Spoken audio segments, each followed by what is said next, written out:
Olá, acho que estamos ao vivo já aqui no YouTube. Já, como eu mencionei na semana passada, agora todas as quartas-feiras, né, às 15 horas aqui no horário de Brasília, eu vou manter esse compromisso de gravar um vídeo, uma live aqui no YouTube. Então, deixa eu verificar. O tema que eu escolhi para hoje é câncer de mama. Opa, agora que eu tô vendo, eu tive é, e sobrevivi. Tá faltando aqui uma letra, depois eu edito e corrijo. E eu quero contar um pouquinho sobre a minha experiência sobre câncer de mama. Em 2013, era agosto, eu estava tentando desmamar minha filha, que já estava com 3 anos e meio, e o pediatra falava: "Ó, é mais fácil desmamar enquanto é bebê", né, porque o que acontece, depois que aprende a falar, gente do céu, ela ajoelhava, colocava as mãos e: "Mamãe, mamãe, eu te imploro, por favor, né, só mais um pouquinho", e eu: "Ai, meu Deus do céu", né. E eu lembro que eu estava aqui, sabe, trabalhando, digitando, e ela querendo mamar e eu tendo que trabalhar. Ela pegou, estava em pé mesmo, levantou a blusa e eu falei: "Olha, acho que eu já fiz a minha parte, né, 3 anos e meio amamentando, dizem que é, né, importante você amamentar, tudo, né, mas eu falei: "Puxa, já tá mais do que na hora, né, de chega".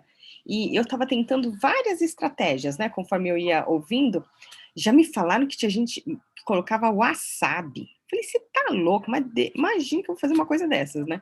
Aí, veio a ideia de Novalgina líquida, sabe, de adulto, que é amargo. Aí eu pingava umas gotinhas e eu falava: "Xi, estragou". E ela falou: "Mas eu posso experimentar?".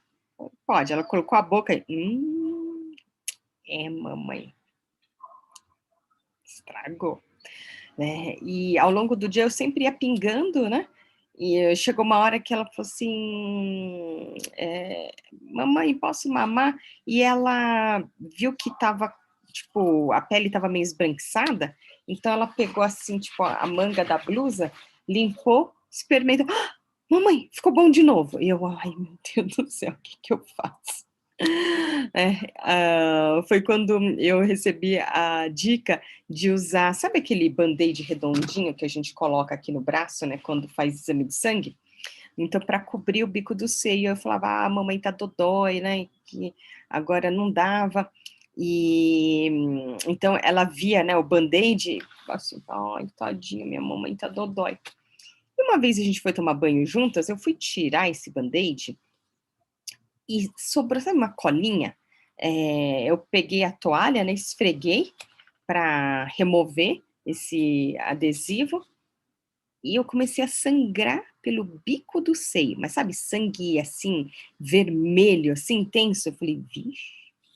Aí ela olhou assim para mim e falou: "Puxa, mamãe tá dodói mesmo, né".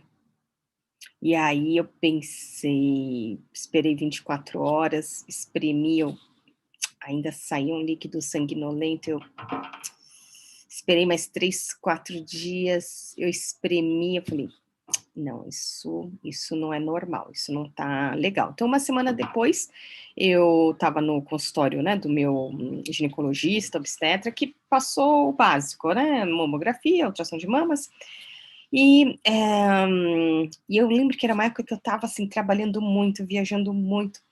Daqui a pouco a secretária liga e fala: "Olha, deu tudo ok, sabe, deu tudo negativo". "Ai, que bom", né, deve ter sido alguma coisinha que já passou. Aí ela falou: "Então, mas o doutor deixou o pedido de uma ressonância magnética". E eu: "Hum". Então, lá fui eu fazer, e quando eles injetaram contraste, diz que iluminou o ducto mamário que estava comprometido. Eu tinha 80% de chances de ser apenas um papiloma, e mesmo desses 20%, eu tinha, né, chance de ser um tumor maligno ou benigno, né? e é claro, né, eu caí nesse lado aí que foi maligno.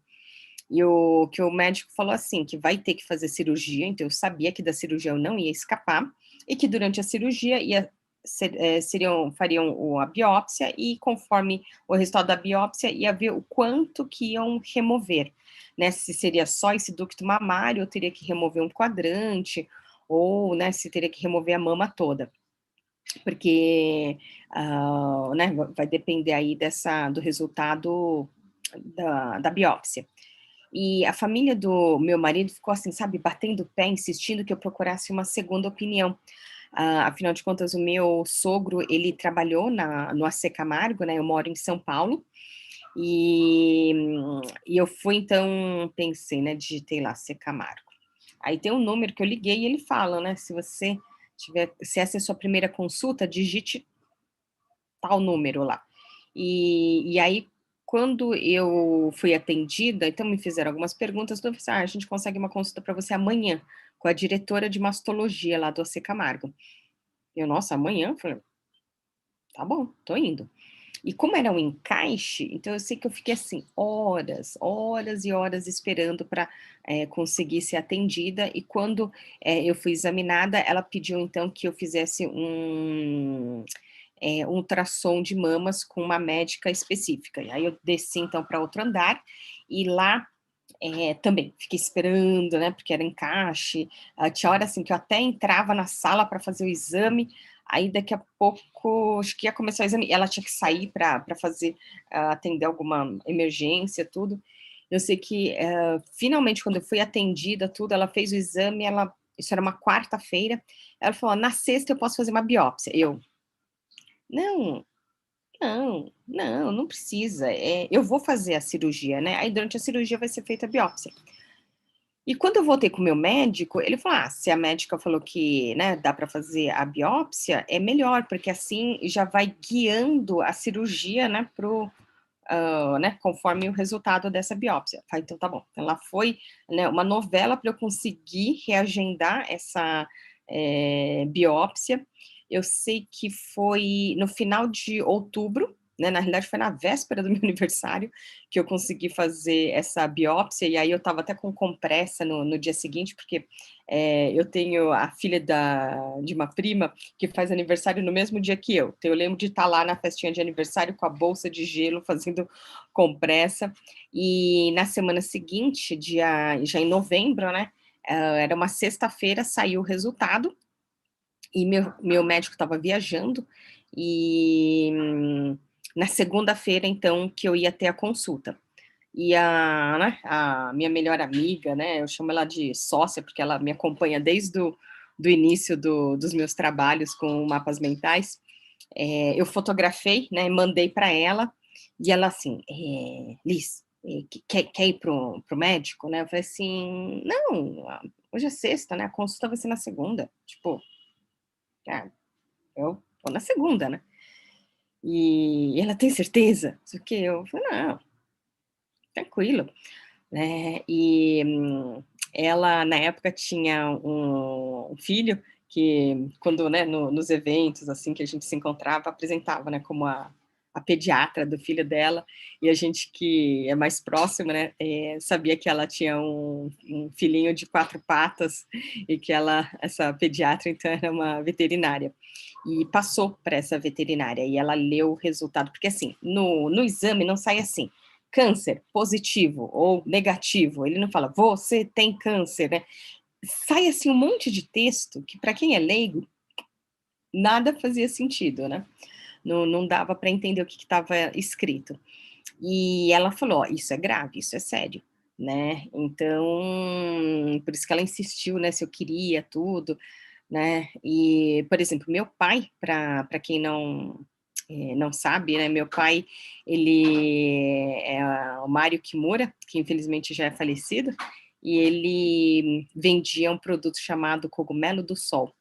E era muito famoso porque ele tinha muitos clientes, né, com câncer. Então, eu sei que o Cogumelo do Sol, né, ajudava as pessoas aí que tinham câncer, Então eu falei: "Ah, meu pai deve saber, né". Só que ele não tinha, na época, aquele smartphone, então não adianta eu encaminhar essa fotografia para ele. Então eu liguei e eu li o texto. E ele só assim: "Hum, hum, é, tem que fazer tudo". E desligou o telefone. E eu fiquei matutando, né, tudo. O que será tudo? E, como eu morava com ele, quando ele voltou para casa, eu falei para ele: "Mas o que que significa esse tudo?". "Ué, a cirurgia quimio e a rádio". E seguiu o caminho dele. E eu fiquei pensando, mas acho que quem faz quimioterapia é quem tem câncer, né? Será que eu tenho câncer? Eu fiquei pensando, né? E eu mandei um e-mail pro meu, eh, médico, perguntando, né, mandando aí a foto, e ele só respondeu, que o resultado não foi, acho que favorável, o resultado não era o esperado. Eu lembro que ele usou assim, tipo, ninguém foi categoricamente, né, falando assim: "Você tem câncer", né, então eu fiquei meio assim, sabe, no suspense. Aí eu dormi, fiquei matutando, sábado de manhã eu acordei, mandei a mensagem, aí eu escrevi para ela falando assim: "Acho que eu quero sim procurar um médico, tô indo agora", né, e ela veio correndo me buscar e me levou para Ser Camargo, só que quando a gente chegou lá, gente, estava tudo vazio. A parte ambulatorial não funciona de final de semana, né, pelo menos naquela época, né, eu não sei como que é hoje, mas naquela época não funcionava, né, isso era 2013. Então, a gente foi para o PS, e o atendente, né, um jovenzinho lá, ele falando que não podia abrir ficha, porque lá era pronto-socorro, eu só posso abrir ficha, porque eu falava assim, não, mas com certeza aqui tem um monte de médico, né, que vai poder olhar e vai poder me dar essa resposta. E aí ele falando que não, ele só podia abrir a ficha se eu tivesse dor. A senhora está com dor? Né? E ela então fala que a Márcia vinha e fala assim, dor na alma. Você não sabe o que é a dor de uma dúvida, né? Hoje eu olho para trás e dou até risada, né? Mas ele se recusou, a gente foi para casa, falou assim, ô, well, vamos esperar até segunda. Então, isso foi sábado. E eu também mandando, né, mensagem para minha prima, para Tatiana, e aí no dia seguinte, no domingo, ela marcou não lembro se foi um happy hour, um almoço, assim, com uma amiga dela, falou assim, olha, eu tenho uma amiga que ela também teve câncer, mas olha, a postura dela em relação à doença é incrível, acho que você tem que conhecer a Elisa. Então, no dia seguinte, fui lá, a gente foi para não sei se acho que restaurante, boteco lá, a gente foi para um lugar comer umas coxinhas e a gente começou a conversar. Ela teve câncer no sistema, como fala, um linfoma, né? No sistema linfático.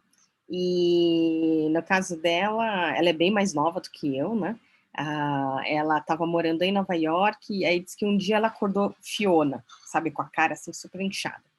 Aí foi pro médico, né, lá no hospital, pronto-socorro, deram, acho que um anti-inflamatório, se não funcionar, volta. Aí ela continuou Fiona, voltou, deram antibiótico. Mas se não funcionar, volta. E a família aqui no Brasil falava, volta para casa, volta para casa. E no final das contas, como já era, acho que final de ano, né, ela acabou voltando para o Brasil, e quando foi fazer os exames, foi diagnosticado, então, esse linfoma, e aí o que acontece, ela teve um coágulo, e esse coágulo entupiu uma artéria, não sei, uma veia no pescoço, e por isso que ela ficou inchada, né, e aí que ela fez, né, o tratamento, tudo, e ela falando, sabia que tem vantagens? Eu, como assim? Tem alguma vantagem ter câncer? Eu falei, tipo, porque o meu mundo foi escurecendo, né, eu comecei a ficar, meu Deus do céu, eu tenho uma filha pequena, né? Eu falei assim, como que eu posso ter câncer agora? Então, ela começou a listar vários itens que eu fiquei, tipo, como? E assim, o alto astral dela, eu ainda, assim, vou marcar uma live para que vocês também conheçam a Elisa. Gente, a Elisa é incrível. Como que ela fala assim, tudo é sussa. Ela tá assim, de boa. E aí, ela comentou, por exemplo, que a gente pode até comprar carro novo, né?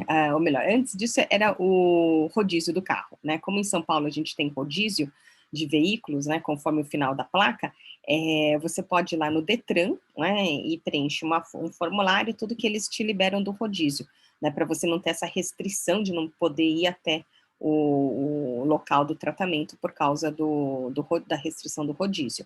E aí que você também pode comprar um carro 0 km com um baita desconto, né? Com o desconto, a isenção dos impostos, e não sei o quê. E a gente começou a listar umas coisas e eu, nossa, e assim, uma alegria, um alto astral, sabe? Uma vontade de viver incrível, incrível mesmo.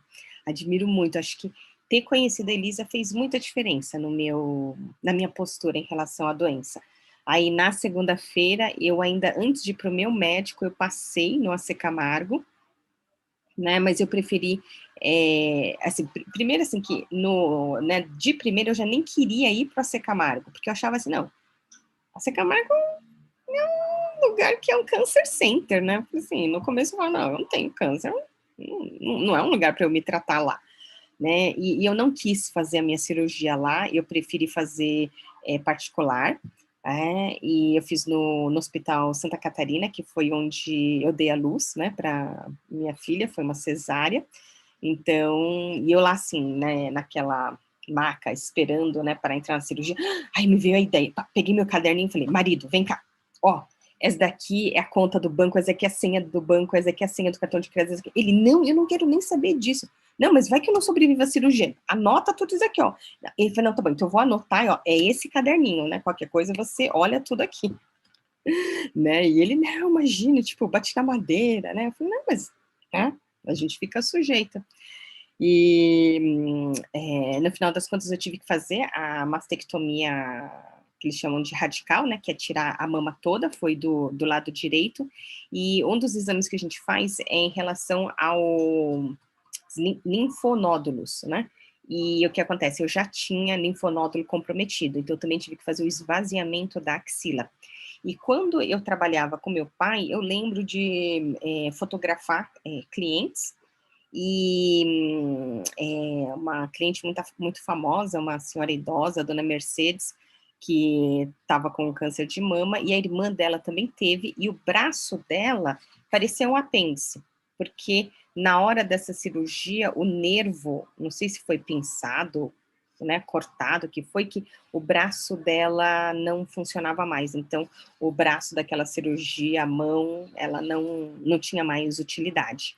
Né, então, fala assim, meu Deus do céu, né, tanta coisa que pode acontecer, e é interessante, né, eu faço aqui mapas mentais já desde sempre, né, desde de 95, 96, e aí, esse é um mapa mental que eu não cheguei a desenhar, né, acho que de tanto que eu já entendo, né, essa prática de fazer mapas mentais, eu fiquei pensando, puxa, né, eu fiz o exame e tinha chance, então por isso que eu falo, né, ele tinha 80% de chance de ser um papiloma, se não fosse papiloma podia ser um tumor, e mesmo que se fosse um tumor podia ser benigno, né, mas foi maligno, então eu já fui raciocinando em mapa mental.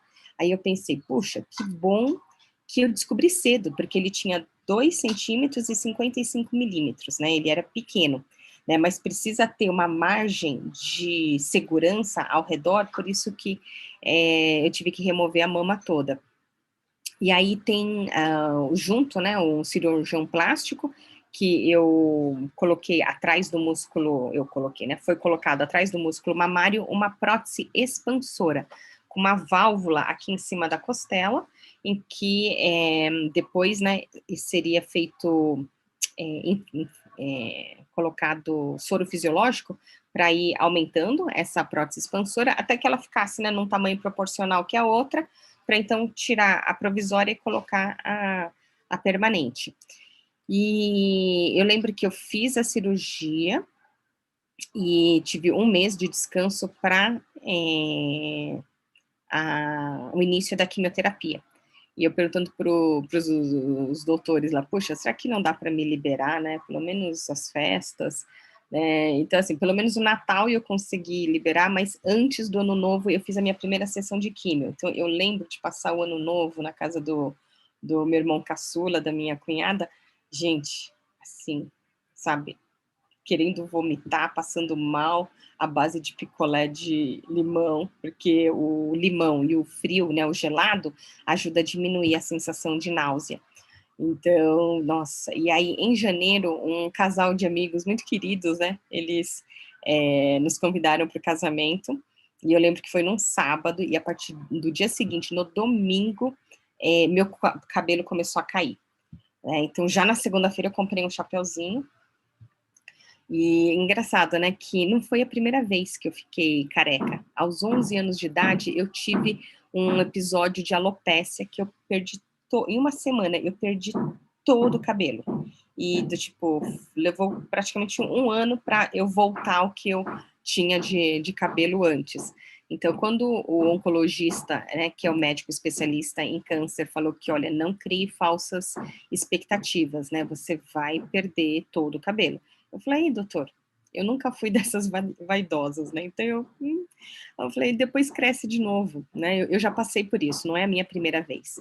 E naquela época eu estava na 4ª série, que hoje chamariam de 5º ano do Fundamental 1, e na minha frente sentava, ou era atrás de mim?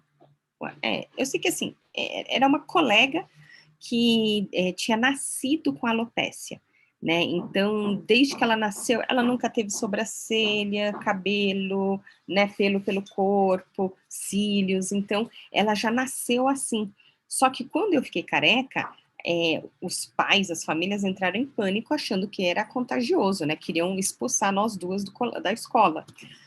Mas graças a Deus isso não chegou a acontecer, foram dados aí os devidos esclarecimentos. Então eu já tinha passado por esse período, e como era pré-adolescente, né, o pessoal estava preocupado, né, da vaidade, mas que nada, eu usava um chapeuzinho de tela que me traziam do Nordeste, para ir para a piscina eu colocava touca, eu super desencanada, de boa, não, né? Aí aproveitava que eu usava chapeuzinho, eu também usava luvinhas, então eu não, como fala, não fiquei sofrendo bullying, acho que muito pelo contrário, as pessoas tinham, acho que dó de mim, então não foi nenhum episódio, assim, traumático, né? Então, e eu, conforme, né, isso foi, o tratamento foi avançando, eu falei, gente, olha, é muito bom você ficar careca na época da quimioterapia, porque eu fiz, a minha primeira quimio eu fiz 2 tipos de quimioterapia, né, a quimio vermelha e a quimio branca. Então eu falo que as orientações da Elisa foram fundamentais, porque ela falava, olha, porque assim, eu já nem sabia que quimioterapia era um tratamento endovenoso, né, tudo que eu sabia que, a referência que eu tinha era aquele filme Dying Young, com a Julia Roberts, que ela fazia o papel de uma enfermeira que cuidava de um rapaz aí, né, ricaço, e que aí eu lembrava, assim, né, que quem fazia químio vomitava, né, era essa lembrança que eu tinha, né, dele lá agachado no vaso sanitário, botando as tripas para fora e careca. Então, era as 2 coisas que eu meio que sabia sobre esse universo. Então, quando eu fui começar, descobri que ele é endovenoso, né? Então, ele vinha aqui dentro da veia. E a primeira sessão é mais tranquila, né? Porque você tá bem. Né? Eu lembro que eu trabalhava um monte. E a Márcia vinha e falava assim: não, deixa que eu carrego. Eu falei, Márcia, pelo amor de Deus, não desencana, eu tô bem, né? Se o resultado, se o papel lá, né, falou que eu tenho câncer, eu falei, porque eu tô cansada, assim, porque eu passei o dia inteiro em pé, o dia inteiro dando treinamento, então, assim, eu tô cansada disso, mas tipo, não sinto nada, né? Eu não sentia absolutamente nada, eu não sentia dor, eu não sentia coceira, apalpando era muito difícil de perceber o tumor, porque ele era pequeno e eles falam que minha mama é densa, então diz que então eu falo assim, eu mesma falei assim, não sinto nada. Se eu não tivesse sangrado, graças a Deus que eu sangrei, porque se eu não tivesse sangrado, quando eu fosse descobrir, o tumor já estaria muito grande, né? E talvez as minhas chances de sobrevivência não seriam, né, tão boas como, né, eu hoje consigo, né, dizer que tô aqui, né, para contar a história. Aí, a partir, e como a quimio vermelha é muito forte, você só toma ela de 3 em 3 semanas, para que dê tempo do seu organismo se recuperar. Porque qual que é o drama da quimioterapia? Ele mata todas as células cancerígenas, mas ele mata todas as células novas, né, boas também. Então, são essas células que se reproduzem mais rápido, né? É por isso que cabelo é uma parte que você perde. E eu sei que foi segunda, eu com o chapeuzinho, aí foi indo terça, quarta, quinta, e o que eu percebia mesmo a queda de cabelo era no banho, porque conforme você vai lavando, a gente caía assim, tufos, mas sabe assim, tufo, mas assim, era muito cabelo, porque antes eu colocava assim a mão, e sabe quando, né, vem aqui alguns fiozinhos, eu falo, puxa vida, nossa, desse jeito eu vou acabar ficando careca. Não, para você ficar careca, tipo, você não consegue enxergar do outro lado, de tanto cabelo, né? Tanto é que o ralo, ele tampava, você não conseguia enxergar o ralo, de tanto cabelo que caía. E aí, eu tomava banho com a minha filha, e eu falava para ela, nossa, agora a mamãe tá careca, né? Aí ela olhava para mim, né? Não. Eu falei, não, mas olha o ralo, tá cheio de cabelo, né? Aí, eu falei assim, mamãe deve estar careca. Ela olhava para cima, assim, olhava para mim, não. Eu falei, e como que mamãe tá? Ai, mamãe tá linda, né? Um amor, uma querida. E quando chegou sexta-feira, aí eu liguei pro marido. Falei, marido, traz a maquineta, porque agora eu já tô parecendo um personagem de filme de terror, porque aí só tinha, sabe, uns tufinhos assim, então eu tava, como fala, horrorosa. Aí eu falei, é hora de cortar, de raspar. E a família do meu marido eles têm uma loja de perfumaria e cosméticos, né? A minha sogra foi cabeleireira durante muitos anos, e então eles tinham aquelas maquininhas, né, de raspar o cabelo. E assim que ele raspou o meu, ele pediu para eu raspar o dele. Então a gente tirou uma foto, né, o casalzinho careca. E aí, só que a diferença é que o dele, né, conforme o tempo ia passando, ia crescendo. Aí ele raspava de novo, né? O meu, eu fiquei careca por, olha, um bom tempo, porque os 3 primeiros meses foram de químio, e aí os 3 meses seguintes, né, da químio vermelha, depois da químio branca, eu não lembro agora exatamente, mas por que que eu falo que era muito bom estar careca? Porque no primeiro, né, na primeira sessão, o que acontece?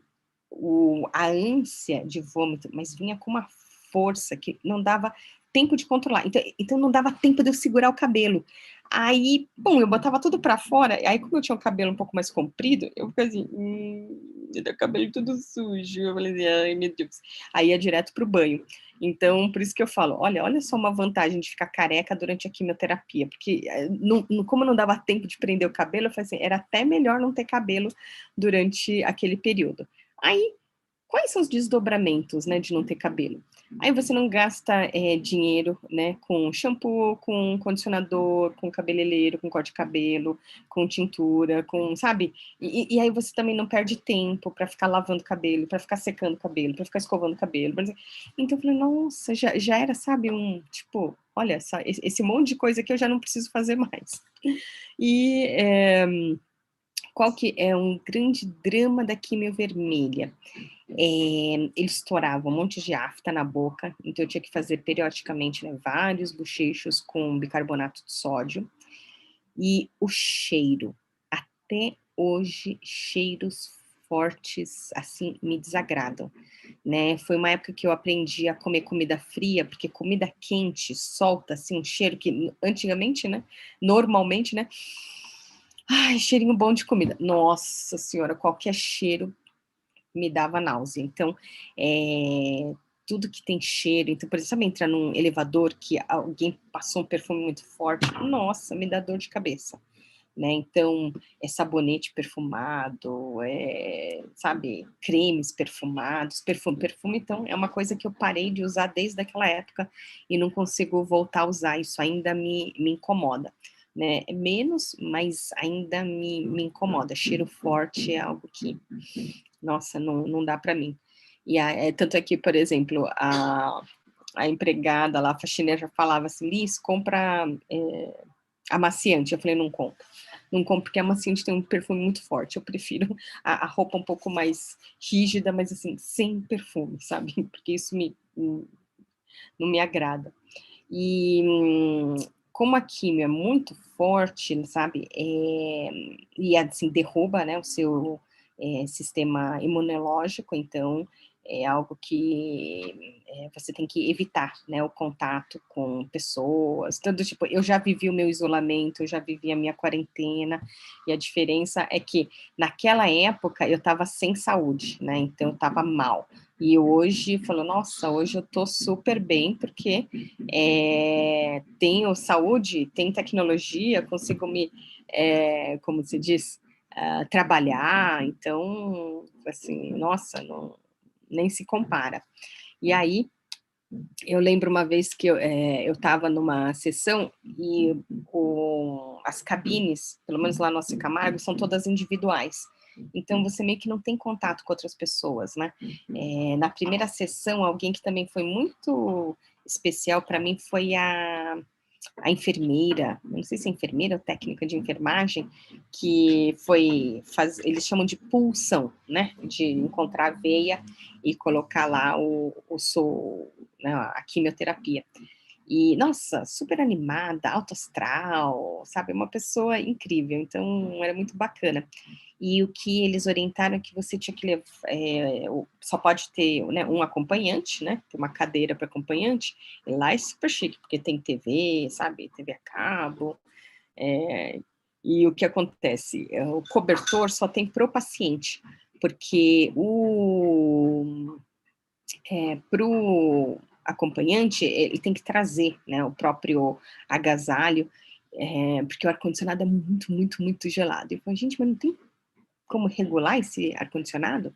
Eles falam assim, então, é porque é para evitar a proliferação de bactérias, né? As bactérias se proliferam no calor, na umidade, então, para evitar isso, então a temperatura fica baixa. Mas eu lembro que a poltrona é daquelas, sabe, bacanas, né? Bem confortáveis, que reclinam. E eu sei que eu estava nessa posição meio reclinada, e eu estava beliscando, como fala, uma bolacha, tudo. Gente, na hora que eu coloquei na vertical, mas assim, foi automático. Eu coloquei na vertical, pum, já vomitei lá mesmo. Eu falei, vixe Maria. Então, eu lembro que eu dizia que se tivesse campeonato de vômito, eu ganhava, tranquilamente. Eu garantia 2 metros de distância, assim, na boa.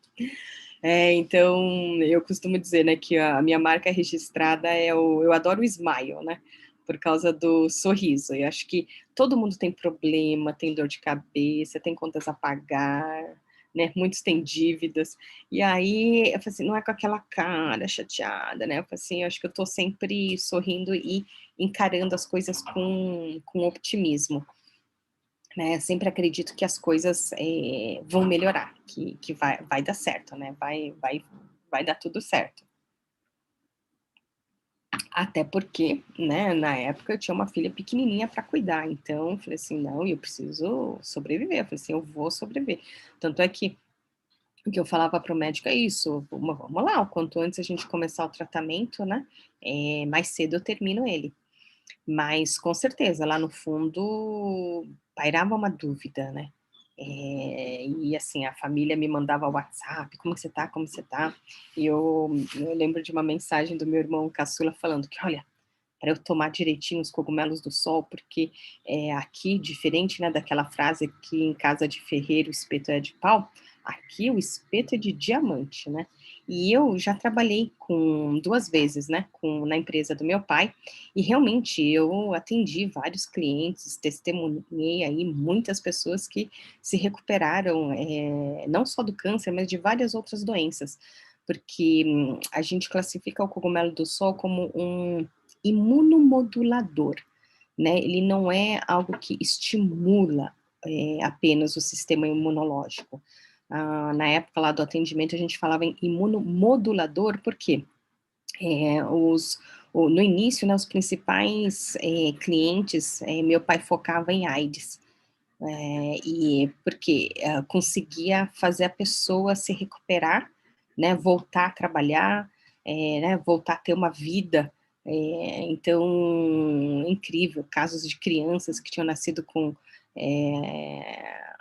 HIV e conseguir, como fala, eu não lembro se o termo era zerar, equilibrar, então, assim, era incrível, só que a gente tinha muita dificuldade, que normalmente os clientes de HIV, eles eram muito, assim, instáveis, então aí a hora que via que ele estava bem, ele parava de tomar o cogumelo, e aí ficava mal de novo. Então reclamavam se o cogumelo gerava dependência. Aí eu falei assim, não, ele não gera dependência, mas apenas que aquele estímulo que ele estava dando para o sistema imunológico, para de existir o estímulo, então a produção não é tão, né, tão grande como, né, estava para protegê-lo.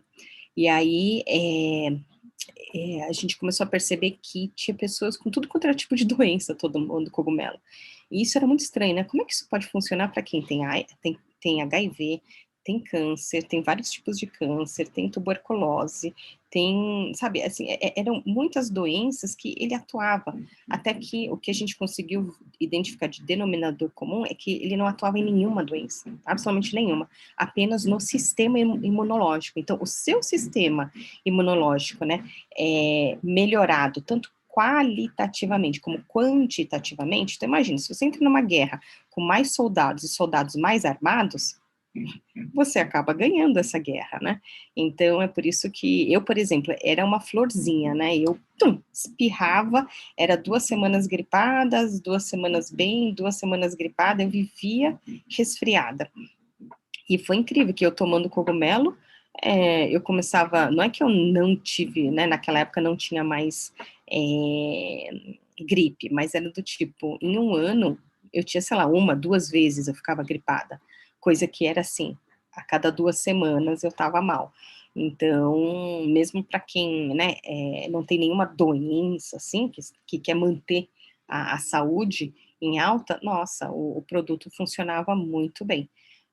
E quando a gente falava em imunomodulador, é porque tínhamos também vários clientes com lúpus, né? E o lúpus é o oposto da AIDS, né? A AIDS era a falta de sistema imunológico, o lúpus é excesso de sistema imunológico que acaba atacando o próprio organismo. Então, às vezes, ataca a pele, articulações. Então, mesmo para quem tinha excesso do sistema imunológico, o cogumelo do sol ajudava a modular. Então, por isso que eu tomei bastante, na época também me recomendaram Noni, mas eu falei, não, eu boto fé aqui no santo de casa, assim, porque esse nosso santo é muito bom. E aí eu tomava lá os meus cogumelos do sol, fazia quimioterapia, e também fui fazer um tratamento holístico, que a terapeuta me falou, olha, isso é um chamado para espiritualidade, né, que eu devia desenvolver o meu lado espiritual. Então, hoje eu olho para trás, né, e eu falo, puxa, porque eu era tão materialista e isso era o que eu conhecia que eu não estava entendendo, né, porque eu não entendi essa questão, né, de desenvolver a espiritualidade.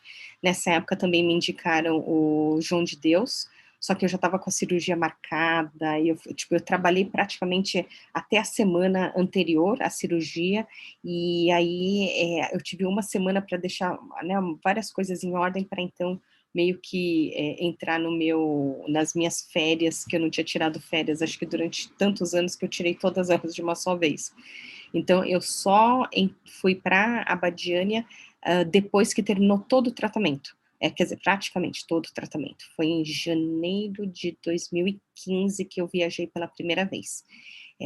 Fui 9 vezes, fiz várias cirurgias espirituais, e nunca suspeitei de nada do que os noticiários, né, do que a justiça comprovou. Então, para mim aquilo tudo foi uma grande surpresa, foi um choque. Mas, depois ou melhor, durante aqueles 3 primeiros meses de químio, na realidade eu não lembro se era novembro, dezembro, de 2013, eu recebi uma ligação do José Luiz Cunha, do site organizesuavida.com.br, e ele é um cara que eu admiro muito, né, que ele, assim, ele criou o mercado de personal organizers, né, era um mercado que não existia e ele literalmente levantou esse mercado, esse nicho. E ele me convidou para, né, eu já tinha dado vários treinamentos dentro desse universo aí de organização e produtividade, e ele falou, olha, estamos organizando aí a primeira conferência de personal organizers e eu quero muito que você, seja palestrante nesse evento. Eu falei assim, nossa, eu fico muito lisonjeada com o convite e tudo. Falei, quando que vai ser? Ixi, a essa altura do campeonato, olha, eu fui diagnosticada com câncer de mama, falei, não vai dar certo. E ele falou assim, não, meu sócio também está tratando, não, vai dar certo, vai dar certo. Eu quero muito que você esteja lá, né? Mas se você achar que realmente não der, eu tenho vários outros, né, palestrantes na manga, mas eu quero muito você. Então tá bom. Então, um mês antes do evento, a gente voltou a se falar. E aí, quando estava assim, bem perto do evento, eu falei, José Luiz, não vai dar certo. Porque a quimioterapia, você tem que estar... Por que a gente tem esse prazo de 3 semanas? Para o seu organismo se fortalecer, né? O seu nível de leucócitos tem que ter um nível mínimo para você receber a quimio, senão, se ele estiver muito baixo, a quimio vai te matar, em vez de te ajudar. Aí, a gente sempre faz um exame de sangue antes, e aí, mediante esse exame de sangue ok, né, os números estarem ok, a gente passa por uma triagem para medir temperatura, porque se você tiver com febre, então você também não pode tomar quimioterapia, e a pressão. E eu lembro que minha filha estudava de manhã, então eu levava ela para a escola de manhã e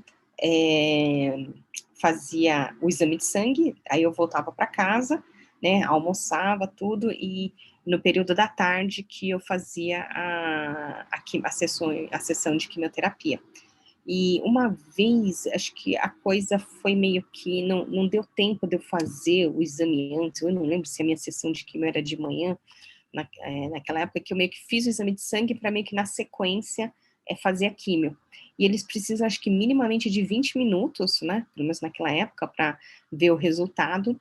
E aí quando eu fui fazer essa triagem e medir a pressão, então, por exemplo, eu tinha feito o exame de sangue aqui pela veia, porque assim, as suas veias vão estourando, né? Essa é outra coisa de ter esse prazo, porque para a veia também se recuperar. E como eu fiz o esvaziamento da axila, eu não posso medir pressão pelo lado direito, eu não posso fazer exame de sangue pelo lado direito. Então, eu também não posso levar picada, sabe? Eu não posso me cortar, né? Então, eu não posso me machucar pelo lado direito do braço. Né? O duro é negociar isso com os pernilongos. Falar, olha, esse lado pode picar, tá bom? Esse lado não pode. Então, eu lembro que para poupar a veia para fazer a quimioterapia, eu fiz o exame de sangue, então, na mão. Aí, na hora que tá bombeando aqui para fazer o exame de pressão, gente, isso daqui foi parecendo uma montanha, que aí a veia estourou, aí o sangue estava se acumulando aqui debaixo da pele, e eu vi aquele negócio crescendo, assim, eu falei, não, realmente eu tenho que separar, né, eu preciso fazer o exame de sangue num horário e poder fazer a quimioterapia num outro momento, porque eu falei, esse negócio junto não dá certo. E aí você fica lá na sala de espera, né, esperando até, né, processar a documentação. Aí me chamaram super rápido. Nossa, tanto é que a Elisa me acompanhou várias vezes, né, a maioria esmagadora das sessões, quem me acompanhou, né, o período todo foi a Márcia, né, foi, assim, o meu braço direito. A minha mãe, ela entrou, assim, numa grande depressão, ela não conseguiu passar do estágio de negação. ela não acreditava que eu tinha câncer, ela não então assim, ela não conseguiu me ajudar, ela não conseguiu me apoiar, ela ficou mal, né, e aí eu pensei: "Puxa, eu preciso cuidar de mim primeiro, agora é aquele momento que eu tenho que colocar máscara em mim", eu falei assim: "Não, eu não tenho condições de ajudá-la agora", eu falei: "Não, eu tenho que tocar", né, o que meu pai falava é que ela só chorava, se culpando de o que que ela fez, o que que ela deixou de fazer para que eu tivesse câncer. Aí eu levei ela para conversar com o meu médico, falando assim, que não tinha nada que ela pudesse ter feito ou deixado de fazer, né, que o câncer era meu, não, né, ninguém criou esse câncer para mim. Então, mas foi muito complicado para ela, ela se sentiu muito culpada pela minha doença. E aí, então, a Márcia, ela que me acompanhava nas consultas, ela que fazia, né, a primeira sessão de quimio, ela que me acompanhou, né, praticamente todas as sessões, acho que se for ver assim, 90% ou mais de 90% foi ela que me acompanhou, né, minha grande, eu falo, ela é minha irmã de alma, né, minha irmã querida. E aí, e ela sempre, assim, fazia orações, né, buscava me manter calma, tranquila, né, foi uma pessoa muito importante na minha recuperação, porque nesse período todo eu não levei a público, porque, eu também não quis saber qual era a gravidade da doença, né, o pessoal fala assim, né, do nível X, do nível não sei o quê, eu não queria nem saber, o quão grave, porque acho que se eu soubesse que era muito grave, talvez eu desanimasse. Então, eu falei, quer saber, ó, já sabendo que tem câncer, já tá, do tipo, aquele diagnóstico que ninguém quer receber, né, mas eu falei, não, já tá mais do que, não, chega, já isso aí já tá bom.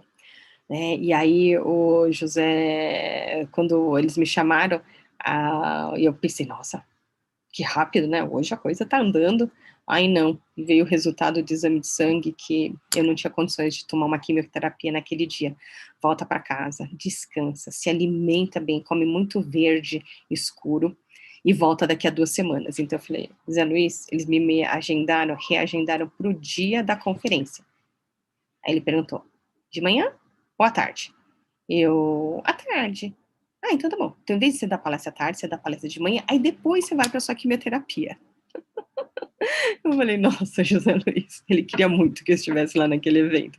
Então, eu fui a primeira palestrante brasileira da primeira conferência de personal organizers aqui no Brasil, e eu tava assim, careca, né, assim, uma bola, eu reclamando com o médico, assim, que eu tinha engordado um monte. Imagine, eu tenho 1,52 m, e eu estava pesando 72 quilos. E o médico falava, não, você não engordou, você só tá inchada por causa dos medicamentos, né? Porque isso era uma das coisas que a Elisa tinha comentado como vantagem de ter câncer, né? Porque a gente emagrece, ó, 20 quilos você perde assim, facinho. E eu, jura? Nossa, eu tenho um armário com umas roupas que eu falo, não, um dia ainda vou voltar a entrar naquelas roupas, né. E aí que nada, o meu deu sentido oposto, e eu fiquei inchada por causa da medicação, então eu não cabia mais nas minhas roupas, assim, eu falei: "Gente do céu", eu estava assim uma bola, né, tem vídeo meu dessa palestra, o áudio não tá legal, mas assim, tem um vídeo que dá para ver eu lá no palco, assim, enorme. E foi incrível, foi acho que a única palestra, o único trabalho que eu aceitei fazer, né, na ESPM também me chamaram para dar aula, na FIA também, mas eu falei: "Não gente", eu falei: "Olha, se alguém espirrar ou tossir na sala de aula, eu saio correndo para o pronto-socorro", eu falei: "Não vou me arriscar". Então, por isso que depende muito do tipo de câncer que você tem, né, porque tem quimioterapias bem mais lights, que aí você não chega a perder o cabelo, né, isso aconteceu com a Elisa, o dela ficou assim um pouco ralinho o cabelo dela, mas ela não ficou com alopécia, né, ela não perdeu todo o cabelo. Então depende do tipo de câncer, do tipo do tratamento que é feito, né, e no meu caso não, o meu foi completo. E aí, quando terminou esses 3 meses, eu entrei para quimio branca. Aí na quimio branca, o fato de não ter o efeito colateral da náusea, Nossa senhora, gente, era outro esquema, era outro nível. E por que que chama quimio vermelha? Porque a cor da quimioterapia, ela é vermelha. O seu xixi, você urina, eu ia falar sangue, né? Não, você urina na cor vermelha. Tanto é que você só é liberado se você conseguir urinar todo o excesso. É por isso que uma das recomendações é que o seu vaso sanitário seja de porcelana branca, né? Eu vejo que o pessoal tem, assim, esses vasos sanitários coloridos, é uma péssima ideia, porque o que acontece com a cor, o fundo do vaso de outra cor, você não consegue perceber a alteração da cor da sua urina. E a cor da urina diz muita coisa, né? O odor também, mas o ideal é que você tenha vaso sanitário branco. E aí sim você consegue enxergar. Então a gente tinha que. A Elisa fala, Liz, começou a químio, começa a beber água. Né? Aí eu bebi água, bebi água, bebi água, e ia lá para o banheiro com tudo aqueles, né, negócios, o negócio junto, porque você tinha que urinar e eliminar o excesso. Só depois que você conseguisse urinar, cor de urina mesmo, aí você estava liberado para sair. Então, assim, bebia muita, muita, muita, muita água. E aí, na quimio branca, o que que acontece? O tipo de efeito colateral era diferente. Então, uma das coisas era o choque, sabe? De você encostar na porta da geladeira, encostar nas coisas e tomar choque. Mas eu tive muito pouco disso. Para mim não chegou assim. Dá tipo um formigamento na ponta dos dedos. Agora, o efeito colateral que eu mais senti na quimio branca foi, acho que hoje eu chamaria de uma espécie de demência, porque o que eles chamam que o efeito colateral que dá é fadiga, né? Então, eu pensando assim, fadiga, cansaço.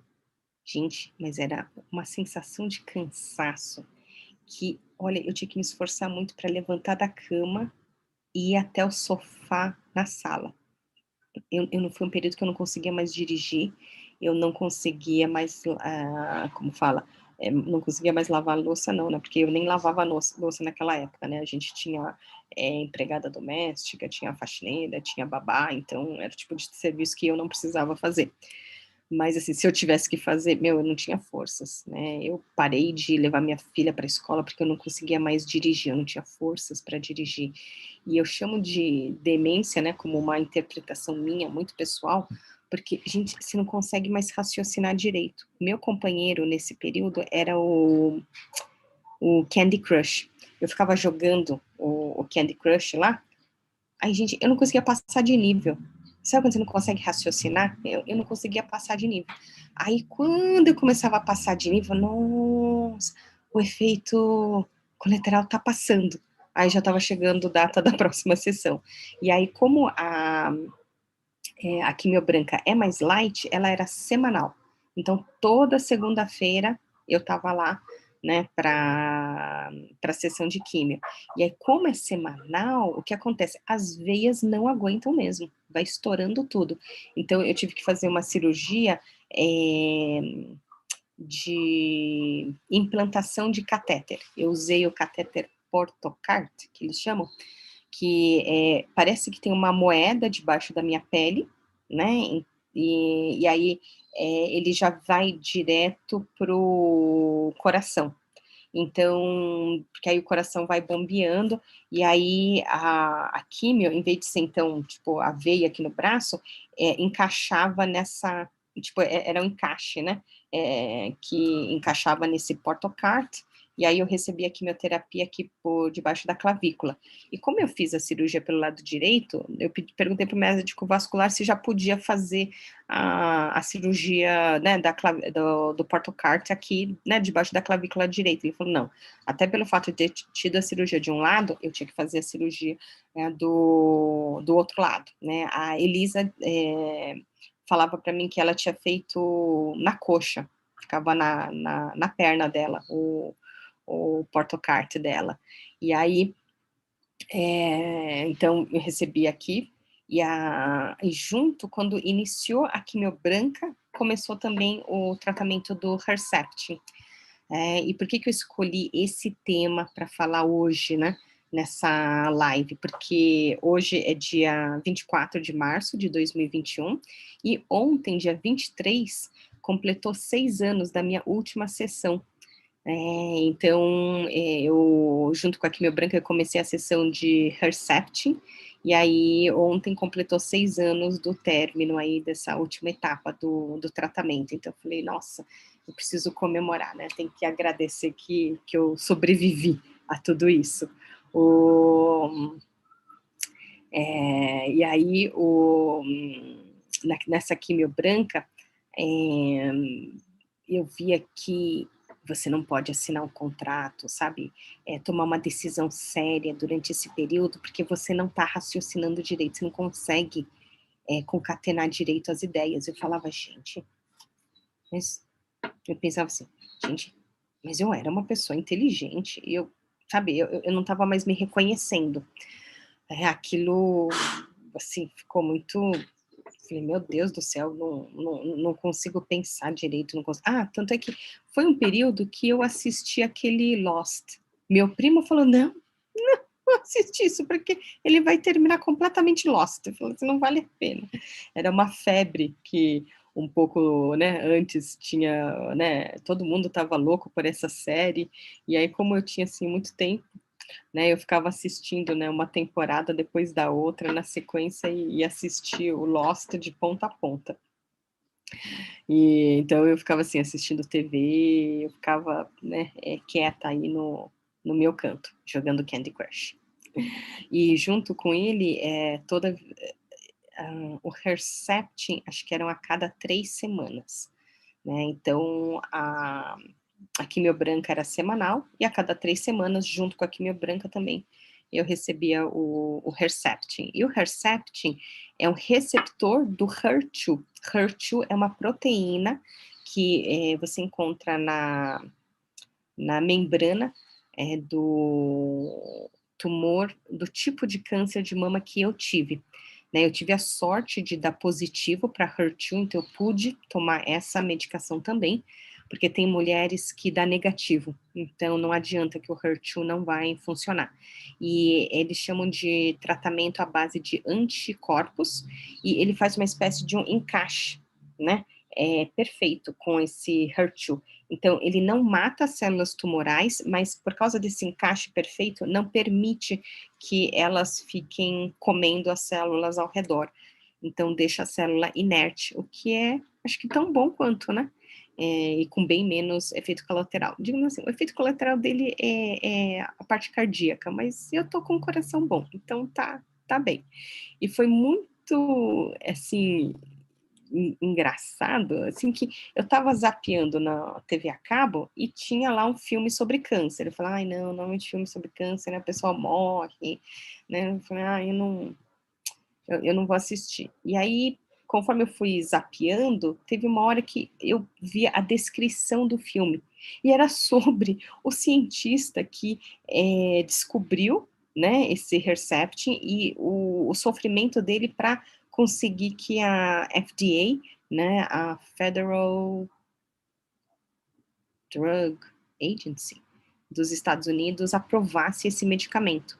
Eu falei, gente, e tipo, eu tinha começado a tomar aquele medicamento naquele dia. Eu falei, não, agora eu quero assistir de novo, né? Depois eu vou deixar o link desse filme aqui na descrição do vídeo. Então, eu, graças a Deus, né, pude fazer esse tratamento. Então, 3 meses foram da quimio branca, e a hora que terminou, eu tive 1 mês de pausa, de descanso, e, né, mais aquelas de 3 em 3 semanas tomando o Herceptin, até que eu fui para radioterapia.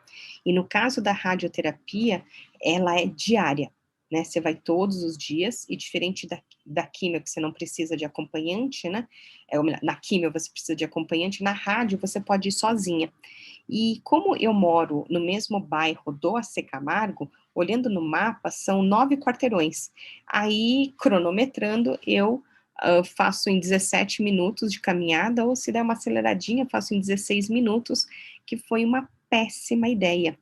né, o que acontece? A radioterapia, ela vai queimando, né, aí essa área que, né, de repente pode ter sobrado alguma célula cancerígena, e aí o que acontece? Esse negócio de eu fazer caminhada, elevar a temperatura do corpo, nossa, me fez muito mal, né, e como a quimio, a radioterapia é rápida, então meio que a gente fica enfileirado, sabe, do lado de fora esperando a sua vez, e aí, eu não lembro se era antes de mim ou depois de mim, tinha uma senhora como eu, Nikkei, descendente de japoneses, acho que ela era uns 10 anos mais velha do que eu, teve o mesmo tipo de câncer de mama, do mesmo lado, a gente começou a radioterapia no mesmo dia, a gente se encontrava todos os dias, e conforme, né, foi tendo as sessões, a minha pele, assim, eu fiquei carne viva. Sabe quando a pele de cima cai antes da de baixo ficar pronta? Então, assim,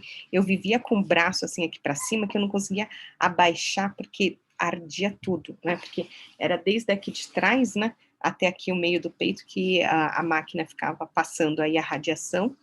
E, é assim, o dela ficou, assim, rosadinho. Ela não teve essa reação, né? Para mim, a radioterapia judiou o que eu deveria ter feito, acho que em um mês, eu fiz em um mês e meio, né? E eu lembro que eu andava com lenço na cabeça. Eu aprendi a fazer aí vários nós. No começo eu tinha que olhar no espelho, ver tutoriais na internet, mas com a prática eu já fazia, eu entrava no elevador e já ia fazendo, porque eu não precisava nem olhar, que eu já conseguia fazer automático. E foi um presente maravilhoso, que eu ganhei de uma querida colega da faculdade, a Fernanda, porque realmente depois, hoje eu uso no pescoço, né? É um presente útil. Eu cheguei a ganhar duas perucas, meu, isso daí não rolou. Eu parecia uma comédia. Aí ficava eu e minha filha trocando as perucas, e a gente tirava a fotografia e dava risada, né? Eu falei, não, eu de peruca eu ficava ridícula, né? Eu não, falei, não, eu preferia usar lenço. Lenço foi o que eu mais me adaptei. Você também não pode tomar sol nesse período, né? Então, vitamina D, assim, tinha que tomar direto, porque o índice, assim, caía muito. E aí, terminou a radioterapia, e o que que acontece? Lembra que eu falei que eu coloquei uma prótese expansora? Eu consegui expandir uma vez, né? Eu mesma era como chama, a assistente aí do médico, né? Eu segurando aqui a bolsa com 100 ml de soro fisiológico, que ele tirava, injetava. Aí eu falei, doutor, é impressão minha? Ou agora eu tenho uma mama aqui em cima e outra mama aqui para baixo, né? Eu tava dando risada. Porque o que acontece, como a prótese expansora estava atrás do músculo mamário, aquele soro, aqueles 100 ml, eu tive a impressão que ele subiu aqui em cima, né? Que eu tinha uma mama aqui. Aí ele falou: não, não, não, a gravidade vai baixar e vai colocar no lugar. E quando eu pedi para colocar o portocard do lado direito, porque o que acontece? Como eu tinha a válvula em cima da costela, gente, que dificuldade que era encontrar uma posição para dormir, porque aquele negócio duro em cima do osso, então assim, eu mexia, aí eu pensei, tá bom, até que eu encontrava assim, uma posição para conseguir dormir. Aí com o catéter desse lado, que também é outra coisa dura, meu Deus do céu, era um tal de, sabe, eu não conseguia encontrar uma posição confortável para poder dormir, porque se eu ficasse de lado, né, conforme eu me mexesse, doía. Então, e o que acontece? Por que a gente fica durante 5 anos fazendo exames periódicos? Porque o câncer pode voltar. Então, eles não tiram o catéter, porque faz a cirurgia para implantar. Aí faz a cirurgia para tirar. Aí daqui a pouco o câncer volta. Aí tem que implantar de novo. Então, para não ficar fazendo outra cirurgia, eu lembro que depois que terminou tudo, eu ainda tive que ficar com portocarte aqui durante mais 2 anos, né? Então, gente do céu, olha, durante alguns anos era um parto conseguir posição aí para dormir. E aí, quando eu finalmente consegui, né, tirar o catéter, até hoje, né, eu tenho uma cicatriz aqui, mas, eu falei assim, olha, é cicatriz daquelas, né, que venceu, né? Então, eu guardo com orgulho. E o que acontece? Na segunda vez que a gente tentou expandir, gente, o, o cirurgião plástico, assim, espetava, espetava, espetava, trocava de agulha, espetava, espetava. Eu vou parar de te espetar. Eu, né, porque, meu Deus do céu, né? E aí ele falando assim, aconteceu alguma coisa, né? Porque, assim, não ia. Como na primeira vez foi tudo, fluiu tudo direitinho, não sei porquê, a partir da segunda vez não deu certo. Aí eu fiz raio-x, tudo, e ele falou, olha, o que teria que fazer é abrir, fazer uma cirurgia investigatória, porque não sei se a válvula virou, o caninho dobrou, não sei, alguma coisa aconteceu que não conseguia mais expandir. Só que como eu estava fazendo quimioterapia e estava com a imunidade baixa, eu não podia fazer uma cirurgia investigatória, né? Tanto é que eu não podia nem fazer tratamento dentário, né? Porque pela boca pode entrar muitas, né, bactérias, pode dar uma infecção, então você não pode fazer tratamento dentário durante o período da quimio. Se realmente for, assim, imprescindível, tem que interromper a quimio, você tem que recuperar, né, a sua imunidade, fazer o tratamento para então retomar a quimio. Então, assim, às vezes quando as pessoas me consultam, né, alguma dica, né, de quem foi diagnosticado com câncer, a primeira coisa, vai para o dentista, confere que você está tudo bem com os dentes antes de começar o tratamento, porque a hora que der início você não pode mais tratar, né, não pode mais tratar, tem que esperar terminar tudo para poder voltar a tratar, né, então, o que acontece? Foi uma químio, aí foi a outra, aí eu descansei, aí quando começou a rádio simplesmente acabou com a pele, então eu não tinha mais elasticidade na minha pele para poder expandir, então não deu mais para usar mais essa prótese expansora.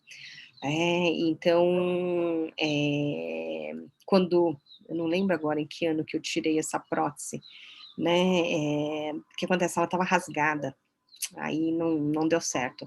E até hoje eu não cheguei a fazer a cirurgia de reconstrução mamária, eu percebo que o câncer, ele deixa muito as outras pessoas constrangidas, porque o câncer é mutilador, né, então, quando eu andava pelo AC Camargo, você via, assim, pessoas sem, sabe, sem perna, sem braço, sem parte do rosto, sem, sabe, porque o melhor tratamento do câncer é remover, né, então, é tirar fora. Então era muito muito assustador. Eu lembro lá no estacionamento esperando o carro, aí eu vi uma pessoa que tinha feito a cirurgia recente, porque você fica com dreno, né, aí fica o dreno, né, dentro do seu corpo, aí fica um tubinho para um potinho para ir recolhendo o dreno, e aquele negócio assim, aquela alça estava para fora, né. Aí eu fui lá no senhor, eu falei: "Então, será que aceita uma dica aqui de quem já passou por isso? Coloca esse dreno dentro da camiseta e pega, sabe aquele alfinete de bebê, de fralda de bebê de antigamente? E pendura, porque o que acontece? Quando eu deixava esse cabo do dreno para fora, meu, é incrível. Você passa por uma maçaneta, você parece um imã, tum, engancha na maçaneta, e aquele negócio doía.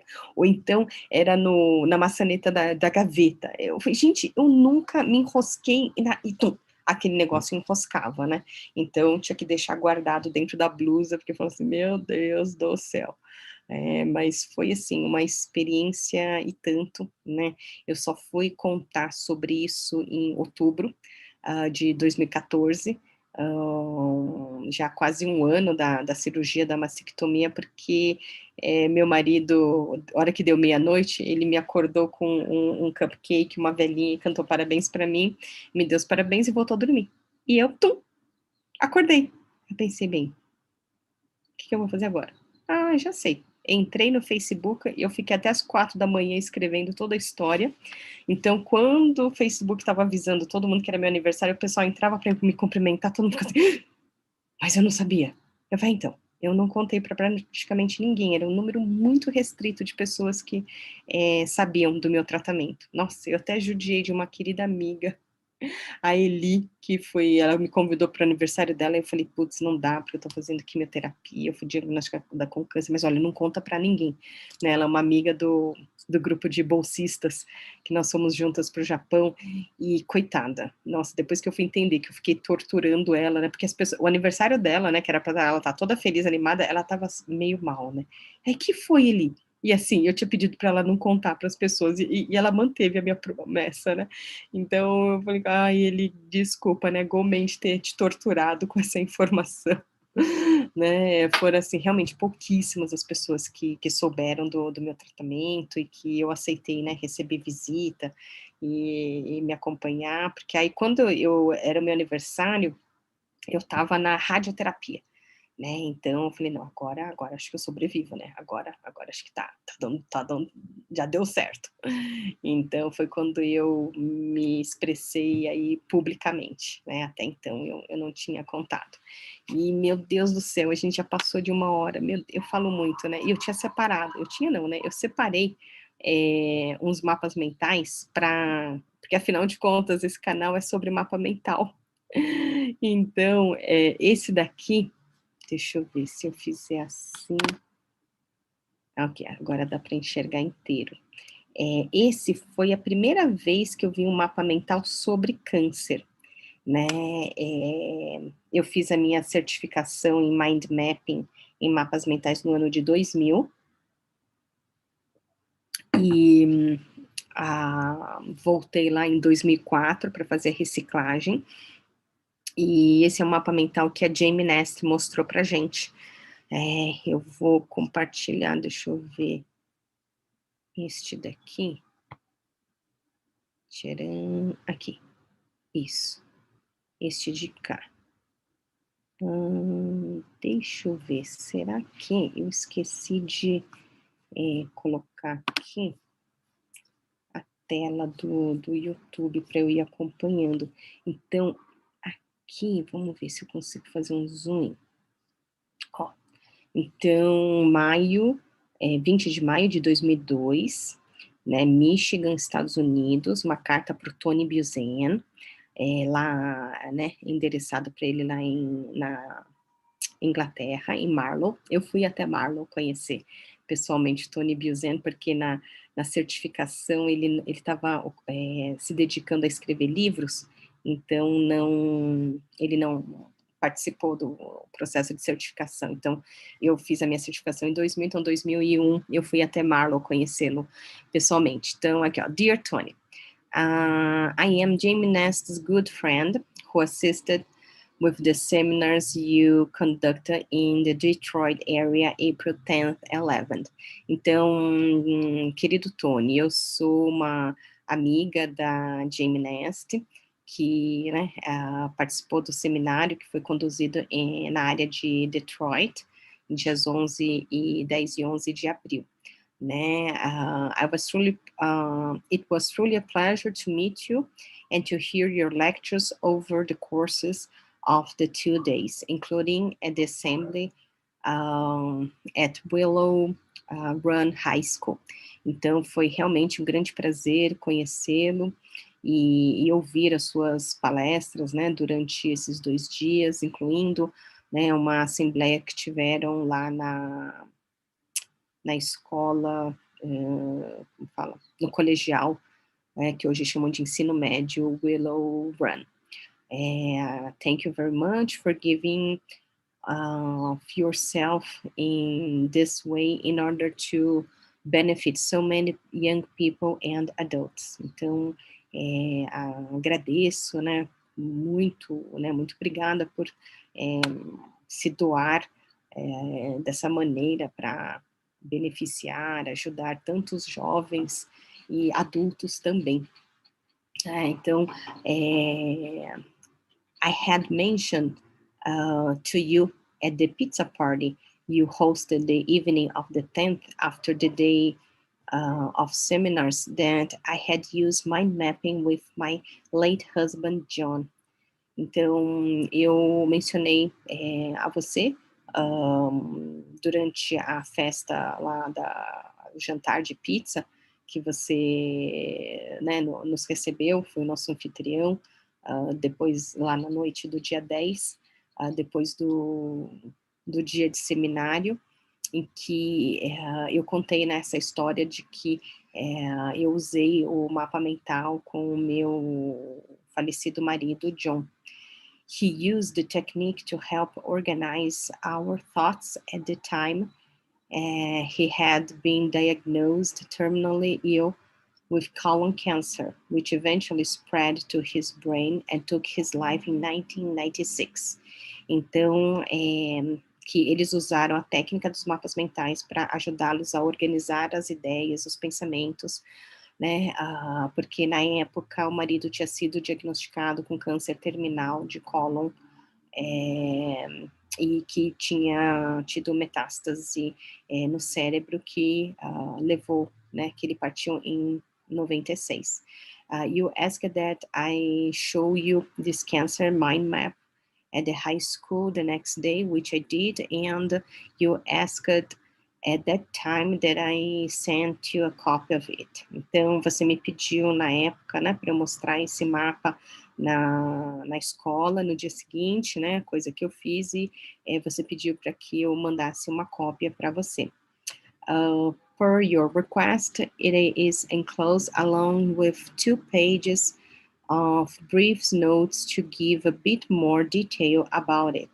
Então, atendendo a sua solicitação, eu anexei 2 páginas com, né, breves anotações para entender maiores detalhes sobre isso.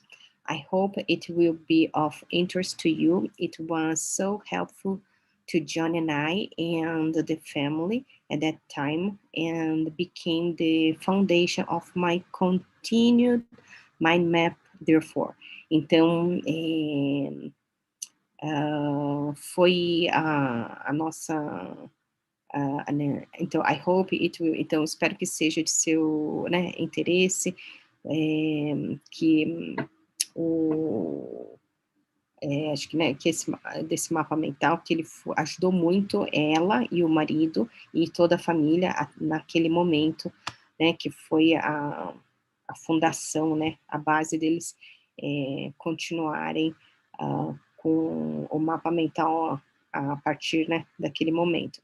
I hope this finds you well, Tony, and I look forward to seeing you again in the not too distant future. Until there, take good care. With sincere regards, Judy Grewell Bess. Então, espero que essa carta, né, te encontre bem. Tony, eu fico, né, ansiosa em vê-lo novamente num futuro não tão distante, então até lá, cuide-se, sinceros regards, né, lembranças, né, da Judy. Então, essa foi a carta, e aqui, então, são algumas anotações sobre as cores utilizada no mapa mental. Então, dá só uma olhada. Em relação ao tratamento, né, então eles desenharam aqui, suponho que né, acho que a ideia, a aparência desse tumor. E aí, em relação ao tratamento, os médicos da University of Michigan Hospital, eu acredito que é Michigan, porque ela escreveu de lá, né? Então, Harper Hospital, Warsaw, Poland, Polônia, Varsóvia, né? Aí, quais eram as opções? Chemotherapy, né? Quimioterapia convencional, pump, acho que é de bombear, radio radiation experimental, né? Então, e repare que, olha, por último, eles tiveram uma outra ideia. A opção, não fazer nada, né? Os medicamentos, né, que davam náusea, efeitos colaterais, né, a falta de apetite, energia, dor, depressão, né, o suporte aqui da empresa, ele era um funcionário da EDS, a Justiça, a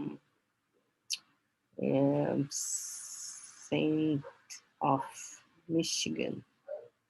Aí da família, os contatos, a igreja, aqui hospício, amigos, né, finanças, né, então funeral, seguro, investimentos, a parte legal, planejamento final, final planning do funeral, as flores, né, em casa, o serviço, as músicas, né, então, quando meu pai faleceu, eu descobri isso também no crematório, a gente tinha que escolher música, e eu e meus irmãos, né, falei assim, que música, né, quando vimos a lista, falei assim, Frank Sinatra, My Way, nossa, essa música tem cara do meu pai, que ele viveu a vida do jeito dele, né, então, o sermão, o cemitério, obituário, agradecimentos, né, as notificações. Então, isso daqui eles fizeram durante 2 semanas, planejando né, esse final de vida dele. Então,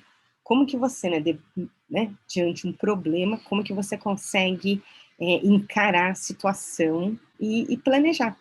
E é estranho, né, porque todo mundo sabe que ele vai morrer, mas acho que ninguém nunca está preparado, né? Hoje mesmo eu estava conversando com a minha prima Tatiana antes da live, e a gente estava comentando de uma entrevista do Dalai Lama, que ele um jovem jornalista perguntou, né, para ele o que o mais o deixa intrigado. E ele comentou respondeu que foi a humanidade, porque as pessoas vivem como se nunca fossem morrer, morrem como se nunca tivessem vivido, trabalham tanto que perdem a saúde, né? Trabalham para ganhar dinheiro, e aí gasta todo esse dinheiro para recuperar a saúde. Então, como a gente vive assim, aqui no Ocidente, vidas muito desequilibradas, né? Então, esse mapa mental foi o primeiro mapa mental que eu vi sobre câncer que me, assim, impactou, né? Porque isso foi em 2004. E isso está relatado tanto aqui no livro da Jamie Nest, então, eu já estou numa idade que eu vejo aqui essas anotações e eu não enxergo mais, acho que esse daqui é o meu post-it do câncer, isso mesmo, é este. Então, esse aqui é o livro da Jamie Nest, né, a Jamie Nest foi considerada pelo Tony Buzan, o criador dos mapas mentais, como a melhor instrutora de mind mapping do planeta. Aí, depois de 20 anos ensinando a técnica, ela lançou a certificação dela, então em 2008 eu fui lá, só faço parte da primeira turma de certificados, né, a primeira leva, e esse mesmo mapa mental que eu mostrei para vocês está aqui, páginas 110 e 111, aqui ele está monocromático, mas no blog dela ele está colorido, né, então essa é uma característica que ela fez do livro dela, então tem todos aqui os mapas mentais, todos monocromáticos, e no blog você enxerga eles coloridos, né? Eu tenho vários mapas mentais para compartilhar com vocês, então toda quarta-feira eu volto aqui para contar, mas aqui peraí, que meu braço é curto. Esse daqui é o meu caderninho da época do tratamento, então aqui eu tenho as minhas consultas, né? Então, repare, como eu fiz o tratamento no AC Camargo, eu colocava aqui o logo do AC Camargo e fazia as anotações de todas as minhas consultas médicas, né? Esse daqui, esse post-it, não sei se dá para ver, mas é do vascular. Então, quando eu fui fazer a consulta para implantar o catéter, então, essa daqui é a consulta. E aí, aqui, as minhas senhas aqui caíram. Eu não sei por que eu guardo essas coisas. Meu lado acumulador aqui, que precisa. Então, eu tinha aqui os meus calendários, né, com todas as minhas sessões, os meus exames. Então, quando eu voltei para remover o catéter, esses 2 círculos que eu tenho aqui, então, porque eu tinha que fazer, deixa eu ver, dá para ver? O preparo, né? Eu tinha que fazer jejum, ia jejum de 8 horas, e eu tinha que chegar 2 horas antes, né? Então, todas as minhas consultas, né, eu anotava em mapa mental. Então, deixa eu ver aqui, ó. Esse aqui é consulta com dermatologista. Deu para ver aqui a minha epiderme, aqui, desenhando aqui uma epiderme. Então, cada consulta eu fazia aqui em mapa mental. Aí, por exemplo, já em 2017 e 2018, ó, eu já tinha, assim, um único mapa mental com 4 consultas, porque aí já eram as consultas de, como chama? De retorno, então, de manutenção, e eu tenho uma consulta aqui que eu queria compartilhar com vocês. Deixa eu ver se aparece. Aqui, ó. Por exemplo, mastologista, né? Que é o de mama. Aí eu coloquei aqui 2 mamas no centro. Então, esses aqui são todas as minhas consultas médicas com esse período, essa época do câncer. E eu tenho tudo aqui, né? É uma parte que me ajudou a concentrar em quais eram as dúvidas, para eu não perder a oportunidade, né? Porque são tantos pacientes que uma vez que você sai da consulta, puxa, eu queria ter feito mais uma pergunta para o médico, e aí não foi. Então, aqui eu quero deixar meu agradecimento ao Dr. Fabrício, que foi o meu oncologista, né? Agradecer a Elisa, a Tati, a Márcia, né? Tantas pessoas que me ajudaram ao longo desse tempo. A Rocio, que é uma bolsista do Peru, que mora aqui no Brasil. Imagine, ela escolheu o aniversário dela para passar comigo. E aí, a minha última sessão de Herceptin, no aniversário dela, ela estava lá, no AC Camargo, me acompanhando. Então, graças, minha amiga, né? Feliz cumpleaños. Eu tenho, olha, só a agradecer. Graças a Deus eu sobrevivi a tudo isso, né? Quem quiser trocar ideias, conversar, eu tenho uma querida psicóloga chamada Cynthia Morgenstern, e nós já demos palestras juntas sobre eu falando da minha experiência de câncer, né? E ela como psicóloga, principalmente nesse período de Outubro Rosa. Mas olha só, não é só em outubro, né, que o pessoal tem que lembrar, né, do câncer de mama, né, não é só em novembro para lembrar do câncer de próstata, então é o ano todo, né, façam aí os seus exames, porque eu fui muito bem até os 40 anos de idade, tanto é que com 40 anos eu fiz a minha primeira mamografia, o meu primeiro ultrassom de mamas, e aí antes de completar 41 anos, né, que eu descobri o câncer de mama, então, e aí foi, né, vários desafios. Então, acho que ninguém... Eu vou deixar o link também de um vídeo que eu vi numa aula de um curso que eu estou fazendo no Centro Espírita, de que a gente, né, tem a cruz no tamanho e no peso que a gente aguenta carregar, né? Então, acho que todos nós temos nossos desafios, né? Quem vê aí as redes sociais, todo mundo só mostra palco nas redes sociais, né? Mas pelos bastidores, cada um está carregando a sua cruz, né? Então, tá aqui uma cruz carregada e vamos lá. Eu nem olhei o chat hoje, gente. Eu peço desculpas que acabei nem interagindo. O tempo já, assim, extrapolou de tal maneira que eu vou ler os comentários no chat e vou depois, sabe, responder, comentar para vocês, ou eu gravo um outro vídeo falando disso, tá bom?